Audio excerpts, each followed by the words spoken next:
Today on CWN, the Senior Panoramic Picture is this Friday.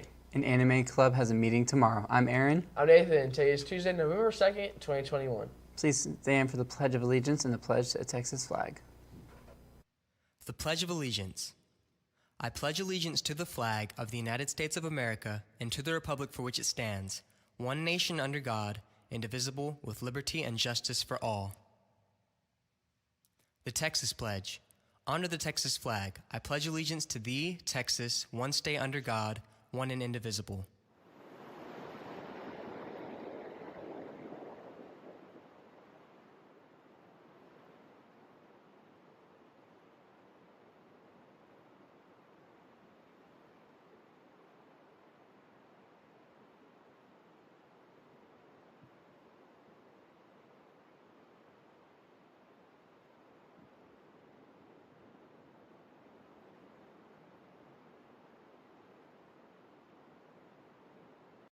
So, Aaron, we got a pretty good game coming up on Friday. What do you think about it?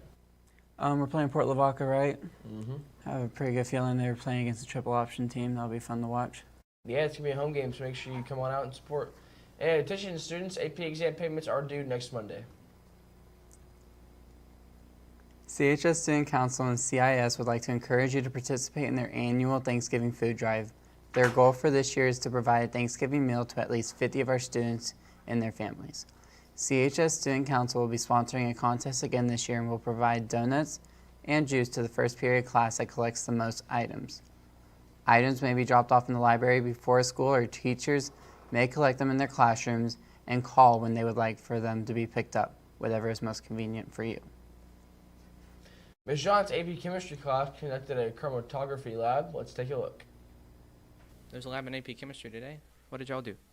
Well, today in AP Chem, currently we're working on intermolecular forces, and specifically in this particular lab, we were doing solution chromatography, where they were trying to discern if the solvent that they were using was either polar or nonpolar. The two different solvents they used was ethanol and hexane, and then we also used 3 different food dye colors, and each one of them has a certain level of polarity. And so one of the things they had to determine from that is, knowing that, they looked at the molecular structure and able to find the dipole moments, and they could tell and rank them which one had the most polarity to which one had the least polarity. And then from there, they were able to determine the polarity of the solvents that were used, and we were able to identify those and go through that. And they actually then, and when you do solution chromatography, what you're doing is you're measuring how far the spots, which were the red dye and the blue dye and the yellow dye, were carried up the paper, and based on the type of solvent they were put in, that would help them to decide what kind of solvent it was, and if it was polar or nonpolar, and then which of the 3 solutes had the most polarity. That's all from here. Back to the studio. The pre-AP physics class conducted a gravity lab last week. Curtis interviewed Jace to gain more insight on what all they did. Let's send it to them with more.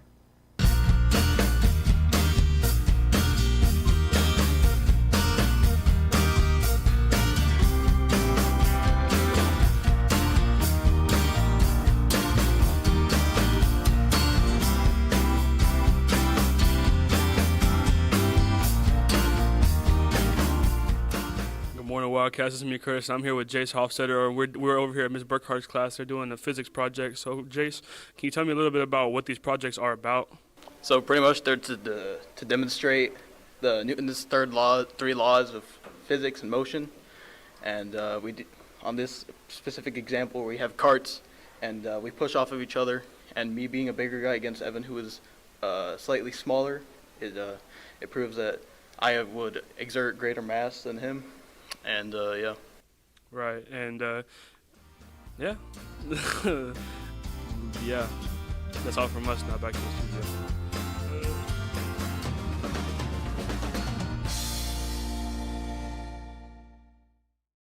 Attention seniors, have you ever been interested in working in a research environment at MD Anderson Cancer Center in Houston, Texas? If you're interested in applying for this 10-week summer program, please visit mdanderson.org. That's all lowercase, no space. Or you may pick up a flyer with full details in room 802. That's the dual credit room. Applications open November 1st, which was yesterday, and the deadline is January 20th, 2022. So we're not too far into it, and you still have plenty of time to make sure you apply for that. Mrs. Brandon's lab had a bean lab recently. Let's take a look. Last week we did a bean lab on electron configurations. The students went around to different lab stations and determined what element was at each lab station based on the electron configuration for that element. The cups were already set up. They already had the energy levels posted and the orbitals posted on the cups, and it was up to them to count the number of beans and determine how many beans represented what element. That's a lot of science for us today. Wow. Yeah, a whole lot of science be going on around Calallen High School. Apparently, it just shows the great minds of all of our students and the hard work our teachers are putting in. And, you know, to go ahead and keep up about hard work, Evan caught up with Miss O on what phlebotomy's been working on. Let's check it out. Hey guys, it's Evan from Calallen TV. I'm here with Miss Orobio. She's going to talk about the phlebotomy students that have been working with phlebotomy for about 4 straight weeks, correct? Correct. Hi, these are some of our students that have been practicing phlebotomy. At the beginning they start on the fake arms and they show me their technique, and when I feel they're ready to draw, then they get to draw. And they've been doing an excellent job. They've located these veins, they palpate for them, and they, as you can see, she's doing all the techniques that she needs to do to make this a safe draw for the patient. And as you can see, she does everything perfect, and she's going in, and hopefully we'll get a nice little draw with some blood in a tube. Very proud of these girls. They have showed so much improvement in these 4 weeks, and again, this is probably 2 weeks of skills, and they've got a little bit longer to catch 25 tubes of blood. But yes, they're doing really good. Really proud of them. That's nice. Thank you, Miss. Back to you. That's pretty cool stuff right there, and definitely a good responsibility for the girls to be having, you know, to get to do that in high school and work on their future careers in the future. It sure is.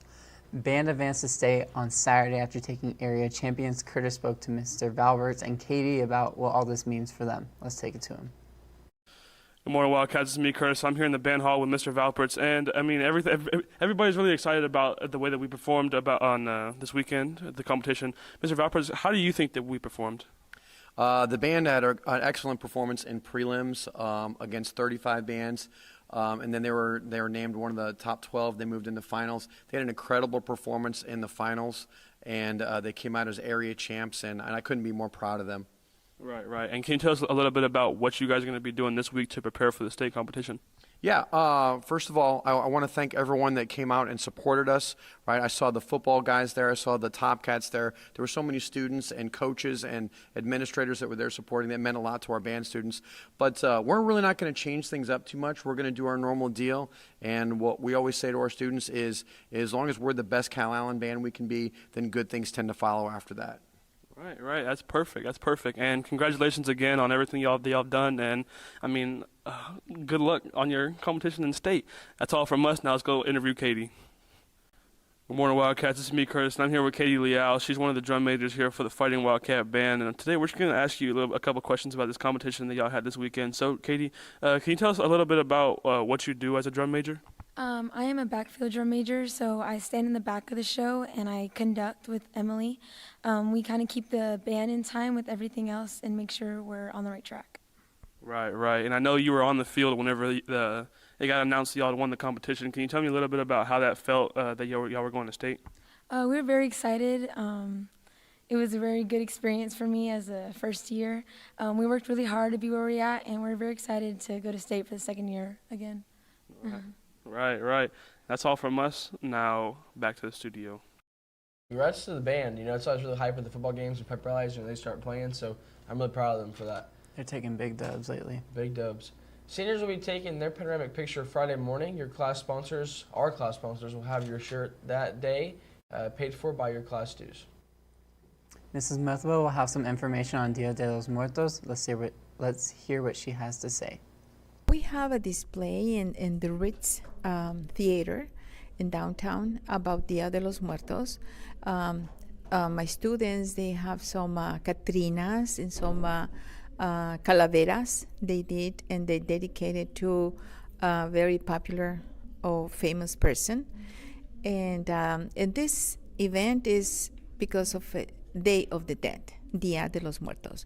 Today, which is November 1st, we celebrate or we honor the children who died. And tomorrow, November the 2nd, we honor all the adults who passed away. And we did a lot of projects. We read about this holiday figure in Mexico, represents the dead. Stuco members, there will be a meeting today after school in the library. Please make sure to attend. However, if you cannot make this meeting, there will be another meeting tomorrow morning in the library starting at 8:30. Both these meetings will be going over the Thanksgiving food drive and the shirt orders. So like I said, please make plans to attend at least one of these meetings. If you feel like being an overachiever, go ahead and attend both of them. But make sure you attend one of them just to stay updated on what's going on. I'll be going to that one after school today. Heck yeah. Now here's Willie with the rundown of sports. Thank you, Aaron, and good morning, Wildcats. Hello, football fans. This Friday, the Calallen Wildcat football team will play Port Lavaca Calhoun. The game will be at home starting at 7:30. This is the last home game of the season, so make sure you come out and watch before we go into playoffs next week. Calallen beats Rio Grande City, La Grulla, in 3 sets last night to clinch the by-district win. The Wildcats will travel to Kennedy Thursday to play the Hondo Owls. Last night they won 25-19, 25-11, and 25-16 with a clean sweep. And we have a highlight video for all. Let's check it out.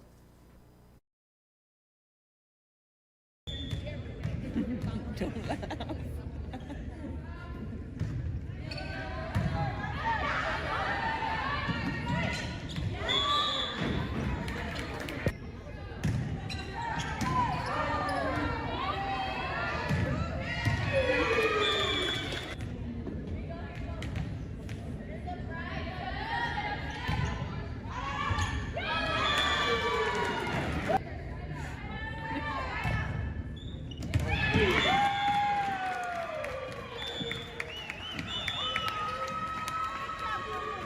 We got some stats for y'all.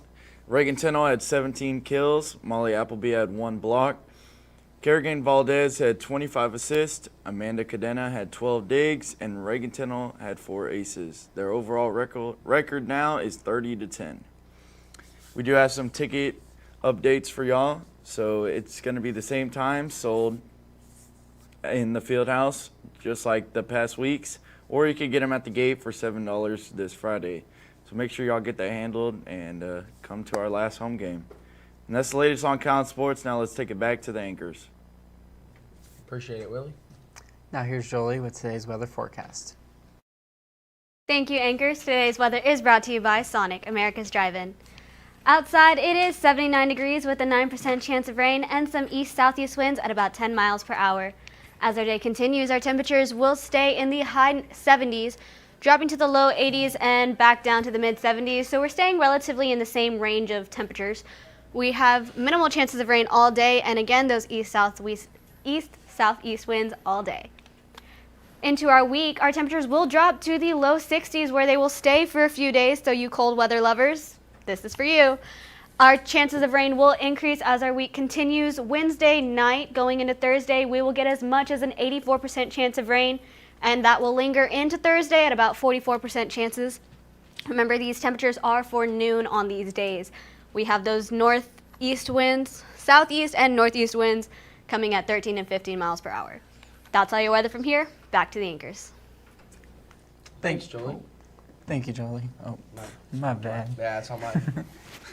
So, with cooler weathers and rain coming, Willie, how many more days till Christmas? 53 days till Christmas. 53 days till Christmas. You heard it here first, folks. That's all for today. Now it's time for your joke of the day. So, Aaron, what time is it when the clock strikes 13? 1 o'clock? I don't know. Yeah, when it strikes 13. Do you have any guesses? Anybody? Probably 1 o'clock. I mean, yeah, I think if your clock strikes at 13, it's probably time to get a new clock.